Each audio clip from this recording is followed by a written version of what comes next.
the dark money. Oh, the state senate, the state candidates. Yeah. All right, let's go to this thing then. Whoa. Oh, then let's look at this thing you sent me after that. All right. It says, why would candidates for Florida Senate seats do no campaigning, no fundraising, have no issue platforms, nor make any effort to get votes? So Local 10 News has found evidence to suggest that 3 candidates in 3 Florida Senate I think district there's a video races, up top, right? Is there? Oh, yeah. Let's play the video. Yeah. Oh. Transitioning from the military to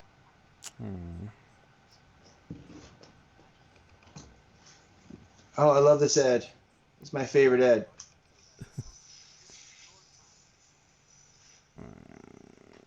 Count has begun in the race for Florida Senate seat District 37. It began early this morning, and here's why. The race between Republican Ileana Garcia and incumbent Democratic Senator Jose Javier Rodriguez is separated by just 31 votes. But the 2 candidates weren't the only ones running. In fact, a third candidate managed to garner more than 6,000 votes without campaigning. Local 10's Glenna Milberg joins us live from Miami-Dade headquarters in Doral with more on just who this candidate is. Glenna. Well, first, Nicole Cavan, let me just put on the record, Alexis Rodriguez is a real person. He does exist. He was a Senate candidate in this race. He didn't really act like a real Senate candidate, though. He did no campaigning. He did no fundraising. We found evidence today to suggest that he was a plant, a shill candidate. And more than that, he might have been part of a network of other planted candidates in Senate races around the state. Alexis Rodriguez isn't here because he doesn't live here. Why does people always keep on coming over here asking for a guy that doesn't live here? Well, because Alexis Rodriguez wrote this Why do false people keep home asking address for a guy under that oath doesn't live here? when he qualified to run for state senate. Okay. Looking for Alexis Rodriguez. Alex is in here. Hold on a minute. I'll call you right back, okay? That's Rodriguez's business partner at a diesel repair company. Do you know he ran for Senate? Yeah, I know. What we don't know is why Rodriguez had a sudden urge to run for Senate District 37 and how, with little or no effort, ended up the apparent spoiler. Incumbent Democrat Jose Javier Rodriguez, notice the same last name, and Republican challenger Ileana Garcia are in a recount, a few dozen votes apart. When we started looking into campaign documents, we found these connections and similarities to other third-party candidates in other races around the state. I'm going to tell you all about those, but first, meet one of them. You're not Celso? It took a while for Celso Alfonso to come clean. He said he dreamed of public service as a child, so at 81, suddenly decided to run for Senate District 39, which Republican Ana Maria Rodriguez won over Democrat Javier Fernandez. Who paid for your flyers? I don't have any flyers. Alfonso does have flyers from the same Central Florida mailhouse as, yes, Alexis Rodriguez, paid for by a political action committee called Our Florida. That PAC's one and only expenditure. Who paid for them? Well, we did. We have like $2,000 that we put it on it. And who? So you paid for your own flyers? Right. But that's not on your campaign expense account? No. It's not now. Now it's over.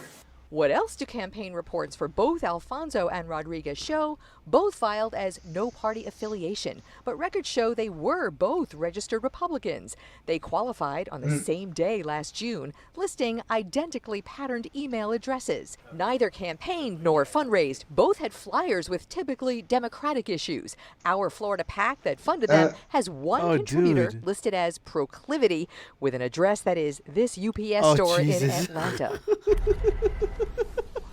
And that is where the money trail goes dark. And I just want to put out there, nothing here that the PAC did, the mysterious donors, nothing about that is illegal under Florida campaign finance laws. The candidates themselves, with what we found today, might have done some illegal things. That is not for us to say. I want to see those flyers. But our interviews suggest that that may be the case. And Damn. Well, that was... Oh, what was the end that you said? Huh? She said last thing I want to put out there?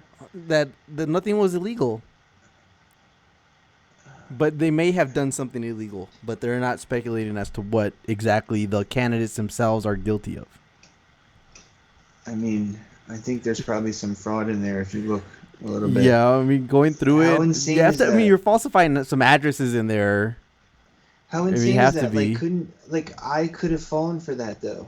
You know? Yeah, of Like, course. imagine if you're in just this thing and you just see like, oh, this guy's running for state senate. What's he? He wants to defund the police and fight climate change and all. Like, Yeah. you know, like what else was on that list? I want go back and pause it.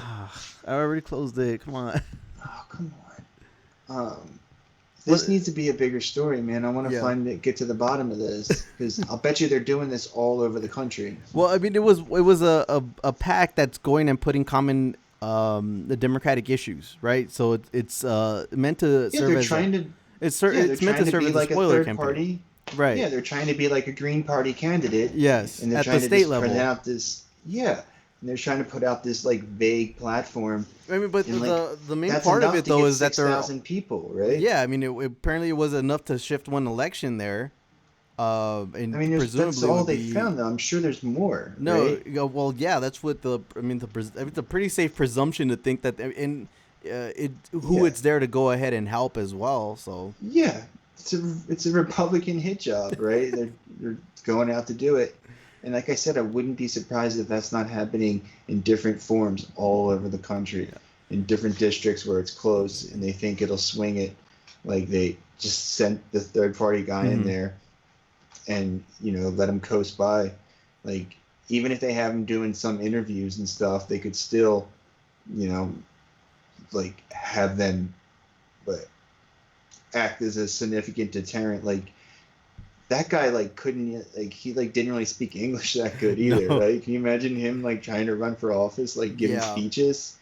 Like I don't know, man. You should have to do an interview, at least one interview, when you try to run for office, right? I think that's like a reasonable request. Like you have to go talk to one journalist at one point, just get it on the record that you're a real person. Is that too much to ask? Well, okay.